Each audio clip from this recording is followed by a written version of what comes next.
Welcome back. Today we have Belle Murphy on the show, a health, life and love coach, and our topic is the secrets of long-lasting love. Welcome to the show, Heather, and tell us, how many secrets are there? There's actually quite a few, Kirsty, which I'm sure you can appreciate. If I can offer some great advice, as a bit of a mentor and being pretty seasoned in love myself, love is a skill like anything. You know, and I think there's been a cultural perception, or some of us who may have been raised with a religious overtone, and certainly I had an early Christian upbringing, that love just, you know, it's just this thing that comes naturally. So I've certainly grown up through relationships and I've gotten better at it. And, you know, there are obviously some skills which are really important to create a sustainable, loving life. And then, you know, a long-lasting, juicy, vital, fun, passionate, romantic relationship. Number one is definitely to fall in love with yourself first and to know your strengths and identify your weaknesses. Now, if you know that you've got a really flaky, bad habit, for example, being bad with money, that's probably something which you prefer to address sooner rather than later, because that's one of those things that can make sustainable love tricky. A great saying is, when financial hardship comes through the front door, love tends to fly out the window. So that's one thing. You know, it's like being aware of what your strengths and weaknesses are, and if you can, address those weaknesses. Or it's something that can be shared with a partner, you know, because maybe you don't carry the financial reins in the relationship. Perhaps, you know, that's a job for the partner. It's something that a particular person is poor in. Another thing is, so along with that self-love, is identify your partner's strengths and weaknesses.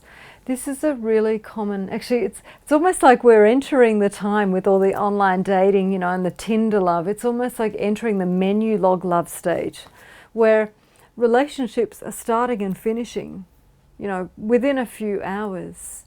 So there is definitely learning dating skills for women in particular, and this was a big mistake, was that I didn't give myself permission to identify who I really wanted to be with. I tended to let the other person just choose me and then go along with it. And so I would end up in relationships where I was obviously with the wrong person. And then being young and naive and, you know, lacking skill in that area and thinking that love was unconditional, which is a really big thing for women, I would be trying to make a bad match work. And then thinking, you know, I need to just work harder at it. It was actually just that I was with the wrong person all along, because it was all a hormone driven, you know, that friction of, you know, passion and physicality, but really the long-term juice just wasn't there, and it was actually never there to start with. So there is a thing about giving yourself permission to choose, knowing what your strengths are, knowing what you like. Heather, does unconditional love exist? I would answer probably no, especially when it comes to intimate, sustainable, you know, long-term love. Because this comes down to house training, you know, which is about doing our part in the relationship. You're probably not looking at a long-term love picture if somebody thinks that it's okay to just, you know, sit on the couch and eat chocolate. You know, it's probably not part of a sustainable long love picture.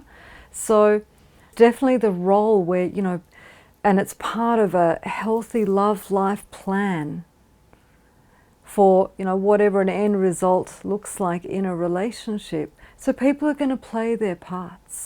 And what tips do you have for our audience? Definitely, I would say have a love plan together, you know, and make time for each other. So, You know, I find it quite a common thing that when people have been in a relationship for a few years, they can get into the pattern of taking each other for granted, which may look like there's never date night. You know, there's never date night for intimacy. It's not planned. There is also that plan of that end result about who you want to be in the relationship and then how your relationship is going to look like. And that looks like, for me, doing things like my gorgeous, amazing partner, I put his coffee cup out every single morning for him. And I leave his towel in the bathroom so that after I've showered, I hang his towel on the towel rack. And the funny thing is that we both joke about, if I forget to hang his towel out, we'll joke, oh, it must have worn off now. And I'll generally remember actually that I might have forgotten to leave it out. So there are those little things, you know, where he knows that I've thought of him because I've left his coffee cup out for him. Or he knows because his towel's there without him having to think it. So there are those little juicy special things that you do. And then of course they relate to things like, I love receiving flowers. I think it's an incredibly sensual and sexy act. And so, you know, he gives me roses on a regular basis. Bit of a surprise in there, which is really nice. So it's never like it's a spontaneous Tuesday every week because he set a calendar to it or something. You know, but it's a really lovely surprise. However, I've got friends.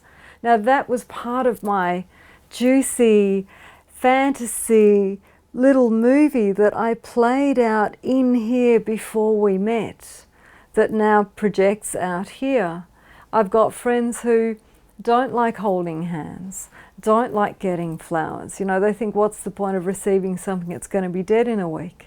So that's not part of their plan, which is fine. So they've got a different plan. So of course, it all depends on choosing what we like to start with, and then being capable of receiving it. Now, women receiving is a massive, massive secret and also gift to a man. I've got friends, and I've got those kinds of Facebook friends where they'll be posting, you know, when a man loves a woman, he'll give her this and, you know, hold her and do this. And then they can't receive a cup of coffee, or they can't receive the offer of a ride home. So receiving for women, which goes into our self-love, being the fountain of love, not the well of sacrifice, it's a huge thing. My partner knows when he gives me things that I really love receiving them, and also that I'm going to honour him in having given to me. That's a big thing as well. Thank you so much, Heather. They were some lovely and insightful tips. And if you want more information on Heather Belle Murphy and the secrets to long-lasting love, go to her webpage on our website, healthwellbeingandlifestyle.com.au. That is the end of our show. Thank you so much for joining us, and we'll see you next week.